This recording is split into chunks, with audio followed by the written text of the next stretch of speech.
Hello hi welcome back my channel real designs. ఈ blouse neck pattern చూసారు కదా. దీని నెక్ ని బ్యూటిఫుల్ స్కాలప్ షేప్ లో డిజైన్ చేసి మధ్యలో క్యూట్ ఫ్యాబ్రిక్ బటన్స్ అయితే యాడ్ చేశాను. ఈ స్మాల్ డీటెయిలింగ్ బ్లౌజ్ కి స్పెషల్ అట్రాక్షన్ గా నిలుస్తుంది. మన ఛానల్ ని ఎవరైనా ఫస్ట్ టైం చూసినట్లయితే సబ్స్క్రైబ్ చేసుకొని బెల్ ఐకాన్ అయితే ప్రెస్ చేయడం మర్చిపోకండి. Let's start. ఫస్ట్ మనమైతే బ్యాక్ పార్ట్ తీసుకోవాలి. సో బ్యాక్ పార్ట్ కట్ చేసుకున్నాక మనం నార్మల్ నెక్ ఎంతైతే ఉంటుందో అది డ్రా చేసుకోవాలి. అదేంటి బ్యాక్ ఉక్స్ బ్లౌజ్ అనమాట. సో ఈ ఫోల్డింగ్ ఉంటుంది కదా, ఉక్స్ పట్టి కాజా పట్టి కోసం నేను ఇంత అనేది ఎక్స్ట్రా కట్ చేసుకున్నాను. నేను ఏంటంటే డైరెక్ట్గా ఉక్స్ పట్టి కాజా పట్టి వేయకుండా డైరెక్ట్గా ఫోల్డింగ్ చేసేస్తా. సో అందుకని నేను ఎక్స్ట్రా క్లాత్ తీసుకున్నా. సో మన బ్లౌజ్కి అయితే నార్మల్ నెక్ అనేది డ్రా చేసుకోవాలి. నెక్ డ్రా చేసుకున్నాక మనకి నెక్ ఎంత అయితే ఉంటుందో అంత క్యాన్వర్స్ పేపర్ అనేది తీసుకోవాలి. ఓకేనా, ఇది ఎక్స్ట్రా పీస్ మీకు అర్థమైంది కదా. సో ఉంచేసేయండి. క్యాన్వర్స్ పేపర్ తీసుకొని దాని మీద కూడా మనం నెక్ అనేది ఇలా డ్రా చేసుకోవాలి కరెక్ట్గా ఎగ్జాక్ట్గా. ఇది అనేది ఖర్చుతో కట్ చేసుకోవచ్చు, లేదా లేకుండా అయినా కట్ చేసుకోవచ్చు, యాజ్ యువర్ విష్. ఓకే, ఇది నెక్ కట్ చేశాక ఇది డ్రా చేసుకుంటా మనకి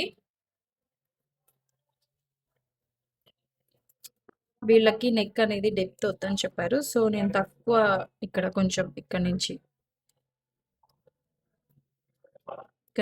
1.5 ఇంచ్కి మార్క్ చేసుకోవాలి. తర్వాత 1/2 ఇంచ్ మార్క్ చేసుకొని షేప్ గీసుకోవాలి, నెక్ షేప్ అనేది.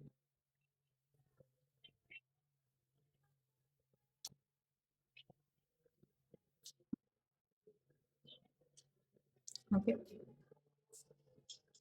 కర్వ్ కాబట్టి కింద కర్వ్స్ వస్తాయి కాబట్టి ఒక చిన్న లైన్ అనేది డ్రా చేసుకోండి. 1/2 ఇంచ్ తీసుకొని నెక్ అనేది ఇట్లా డ్రా చేసుకోండి.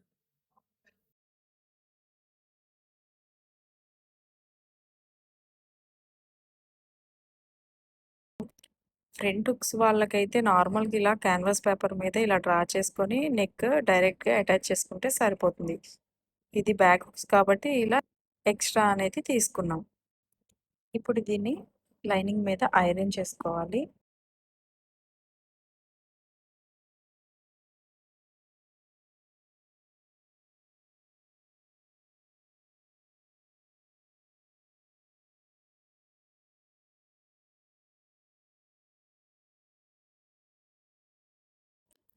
ఇప్పుడు ఈ క్యాన్వాస్ పేపర్కి ఫోల్డింగ్ చేసి స్టిచ్ అయితే వేసుకోవాలి వీడియోలో చూపించినట్లు.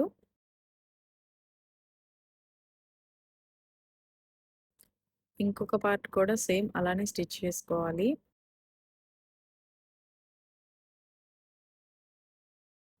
ఇప్పుడు బ్యాక్ నెక్ దగ్గర మనం ఘాట్ అయితే పెట్టుకోవాలి. ఎందుకంటే ఇప్పుడు క్యాన్వాస్ పేపర్ పెట్టి స్టిచ్ చేస్తాం కదా. సో అక్కడి నుంచి స్టిచ్ చేయాలి అనే గుర్తు కోసం మనం మార్క్ అయితే ఘాట్ అనేది పెట్టుకోవాలి. ఇప్పుడు బ్యాక్ పార్ట్ని ఒరిజినల్ సైడ్ పెట్టి క్యాన్వాస్ పేపర్ క్లాత్ ఏదైతే లైనింగ్ అటాచ్ చేసి ఉంచామో దాన్ని వీడియోలో చూపించినట్లు సెట్ చేసి ఒక స్టిచ్ అయితే వేసుకోవాలి. వీడియోలో చూపించినట్లు స్టిచ్ అయితే వేసుకోండి. ఇంకొక సైడ్ కూడా సేమ్ అలానే ఘాటు దగ్గర మార్క్ దగ్గర ఏదైతే మనం మార్క్ చేసుకున్నామో అక్కడి నుంచి పెట్టుకొని స్టిచ్ అయితే వేసుకోండి. ఇలా స్టిచ్ వేసుకున్నాక వీడియోలో చూపించినట్లు కట్ చేసి కార్నర్స్లో అయితే ఘాట్ పెట్టుకోండి. అలా చేయటం వల్లనే మనకి ముక్క అనేది తిరుగుతుంది. సో అలా కట్ చేశాక నెక్ని తిప్పేసుకొని పైన ఒక స్టిచ్ అనేది వేసుకోండి. ఇలా ముక్క తిప్పుకున్నాక మనం కార్నర్స్‌లో పాట్లీ బటన్స్ పెట్టాలి కాబట్టి అవి ఆపోజిట్ కలర్స్‌తో బా వీడియోలో చూపించినట్లు పాట్లీ బాల్స్ అయితే ప్రిపేర్ చేసుకోండి. నెక్స్ట్ మనం స్టిచ్ వేసుకుంటూ రావాలి. ఇలా స్టిచ్ వేసుకుంటూనే మనం కార్నర్స్‌లో పాట్లీ బటన్స్ అనేవి వీడియోలో చూపించినట్లు పెట్టుకుంటూ రావాలి. నెక్స్ట్ అనదర్ సైడ్ కూడా సేమ్ అదే ప్రాసెస్‌లో బాల్స్ పెట్టుకుంటూ స్టిచ్ అయితే వేసేసుకోవాలి. వీడియోలో చూపించినట్లు క్లియర్‌గా చూడండి. అండ్ అలాగే ఇక్కడ ఉక్సులు పట్టీకి వచ్చేసరికి ఇటు కార్నర్‌లో పెట్టాలి. కాజాల పట్టీకి అక్కర్లేదు. వీడియోలో చూపిస్తుందని చూడండి. నెక్స్ట్ నేను ఉక్సు పట్టీ అండ్ కాజా పట్టీ కూడా ఫోల్డ్ చేసి స్టిచ్ చేసేసుకుంటున్నాను. వీడియోలో చూస్తున్నారు కదా. కాజా పట్టీ వైపు పాట్లీ బటన్ అనేది అక్కర్లేదు. ఓన్లీ హుక్స్ పట్టీ కార్నర్‌లో మాత్రమే మనకి పాట్లీ బటన్ రావాలి. నెక్స్ట్ ఇక్కడ పాట్లీ బటన్స్ పెట్టాం కదా! సో, అవి పీసులు లేకుండా నేను క్లాత్‌తో అయితే క్లోజ్ చేసేసుకుంటున్నాను. ఓన్లీ క్యాన్వాస్ పేపర్ మీద మాత్రమే స్టిచ్ పడేలా వేయాలి. చూడండి. మళ్ళీ బ్లౌజ్ మీద పడకూడదు. వీడియోలో క్లియర్‌గా చూసి అలానే స్టిచ్ వేసేయండి.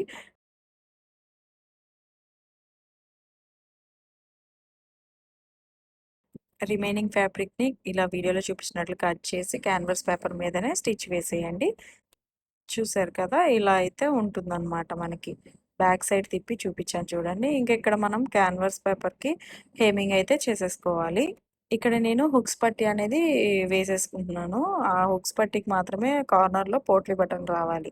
ఇది ఓన్లీ బ్యాక్ హుక్స్ బ్లౌజ్‌కైతేనే ఇంత రిస్క్ ఉంటుందండి. నార్మల్ బ్లౌజ్‌కైతే ఏముండదు. నార్మల్‌గా నెక్ పెట్టేసుకొని, తిప్పేసుకొని బాల్స్ పెట్టేస్తే సరిపోతుంది. ఇక్కడ చూసారు కదా! సింపుల్‌గా ఎలా అయిపోయిందో. అంతే. చూసారు కదా! మన బ్లౌజ్ బ్యాక్ నెక్ అయితే రెడీ అయిపోయినట్టే. చాలా సింపుల్‌గా ఉంది కదా! ఇది బిగినర్స్ కూడా చాలా ఈజీగా డిజైన్ చేసుకోవచ్చండి. ఈ బ్లౌజ్ డిజైన్ మీకు నచ్చిందా? అయితే లైక్ చేయండి. మీ ఫ్రెండ్స్‌తో షేర్ చేయండి. ఇలాంటి latest blouse cutting and stitching videos కోసం అయితే మన ఛానల్‌ని సబ్స్క్రైబ్ చేసి బెల్ ఐకాన్ అయితే ప్రెస్ చేయటం మర్చిపోకండి. అండ్ అలాగే నెక్స్ట్ ఏ బ్లౌజ్ డిజైన్ కావాలో కామెంట్ చేయండి. Thank you.